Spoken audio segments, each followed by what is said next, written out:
এছাড়াও আপনারা জানেন যে সাগর মেলা জ্যোতিবাবু থেকে শুরু করে সিদ্ধার্থ শঙ্কর রায় থেকে শুরু করে বুদ্ধবাবু রাম বাংলার মুখ্যমন্ত্রী ছিল। সাগর মেলা হয়েছে, সাধু সন্ন্যাসীরা তারা নির্বিঘ্নে সেখানে গিয়ে গঙ্গা স্নান করতে গিয়েছেন, করেছেন, তাদের পূর্ণতা লাভ করেছেন। কিন্তু এইভাবে মমতা ব্যানার্জির মতো মিথ্যাচার মা ঋণের বোঝা বাড়িয়ে কর্মসংস্থান নাই, শিল্প উন্নয়ন নাই, সেখানে সাধু সন্ন্যাসীদের যাওয়ার জন্য 1700 কোটি টাকা খরচ করে তিনি ফ্লাইওভার বানাচ্ছেন। 10,000 দিয়ে শুরু করেছিল দুর্গা পুজোর অনুদান, 1,10,000 2025 সালে দিয়েছে।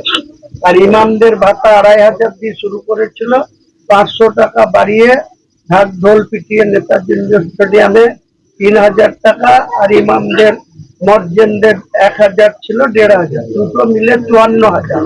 আর 10,000 দিয়ে শুরু করে 2025 সালে 1,10,000। আমার কাছে সঠিক তথ্য আছে যে মুসলিম মাইনরিটিদের যে মানে যে জনবসতি যে মানে সংখ্যা, সেই সংখ্যার যে অ্যালটমেন্ট সেন্ট্রাল গভর্নমেন্ট দেয়, সেটাকে উনি কনভার্ট করে অন্য জায়গায় খরচা করেন। উনি বলতে পারেন যে উনি কেন মুসলমানদের ফান্ড অন্য জেনারেল ফান্ডে নিয়ে গিয়ে খরচ করেন?